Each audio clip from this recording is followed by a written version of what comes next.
Have you ever found yourself saying yes when every fiber of your being screamed no?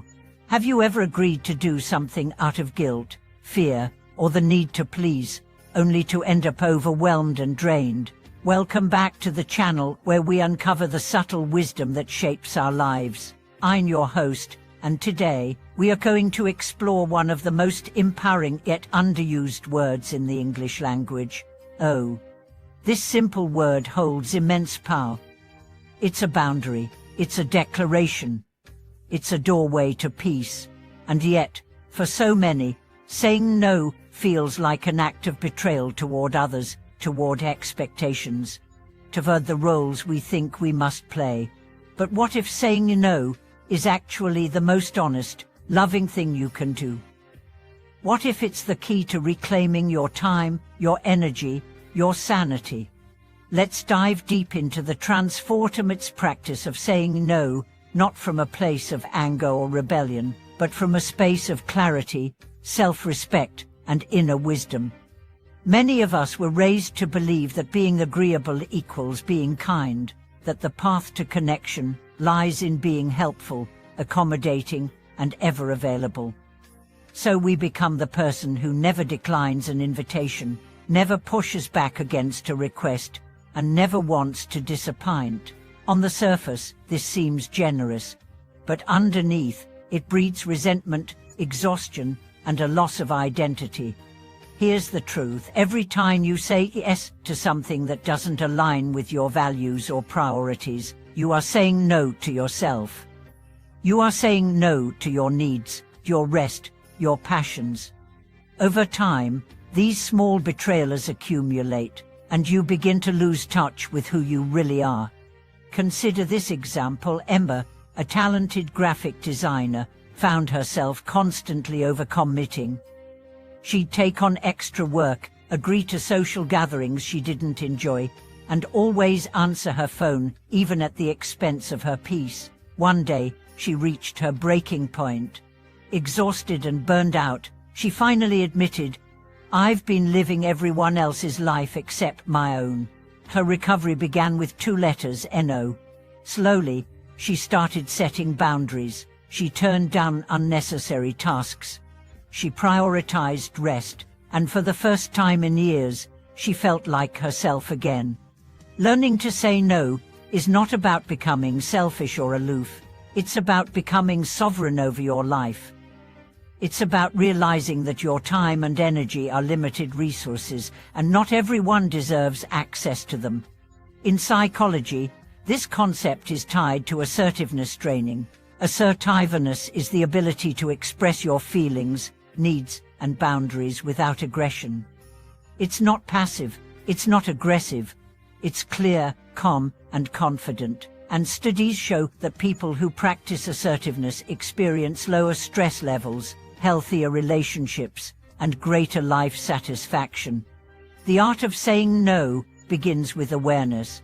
You must first recognize the moments when you feel pressured, guilted, or manipulated into saying yes. Pay attention to the tightness in your chest, the tension in your gut. These are signals from your body telling you something is off. Then comes the courage to speak. A simple, honest no doesn't require an essay of excuses. You can say, "Thank you for thinking of me, but I can't commit right now." Or, "I'm prioritizing something else at the moment." Or even, "No, I'm not available." That's it. No need to justify. No need to apologize for taking care of yourself. Of course, not everyone will respond kindly. Some may feel hurt or rejected, but remember, how someone reacts to your boundary is not your responsibility. Your responsibility is to honor your truth. If a relationship cannot withstand a healthy no, it may not be as supportive as you thought. Let's also talk about the inner no. Sometimes, it's not others we need to decline, it's ourselves. That voice that says, "Work 1 more hour," even when you're exhausted. That urge that whispers, "Say yes so they'll like you," even when it compromises your integrity. Learning to say no to your own unhealthy patterns is the deepest level of self-love. In contrast, Every no creates space for a more meaningful yes. When you say no to overwork, you say yes to your health. When you say no to toxic relationships, you say yes to self-worth. When you say no to distraction, you say yes to purpose. It's not just about refusal, it's about choosing what truly matters. Here's another story. James, a software engineer, used to attend every networking event, reply to every message instantly, and take every freelance gig. He believed this hustle was the key to success, but he ended up constantly fatigued and emotionally depleted. After a severe anxiety attack, she reevaluated his approach. With help from a mentor, she learned to say no. He stopped attending events that didn't align with his goals. He silenced his phone during family time, and he declined projects that didn't inspire him.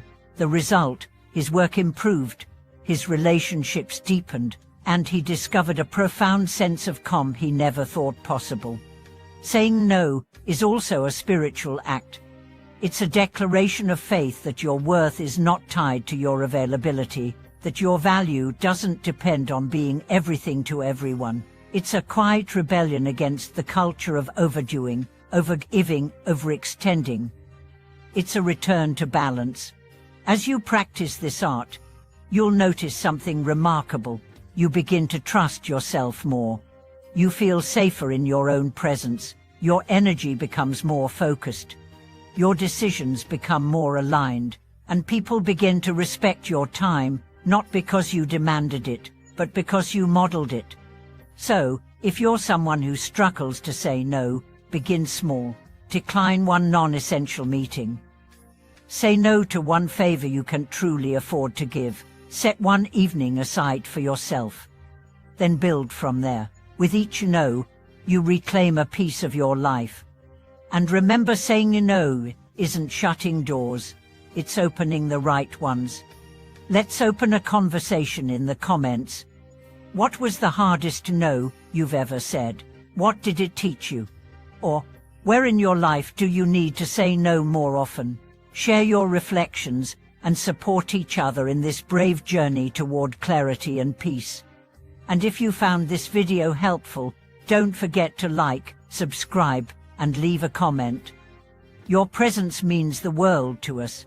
Thank you for watching this video. We'll see you next time.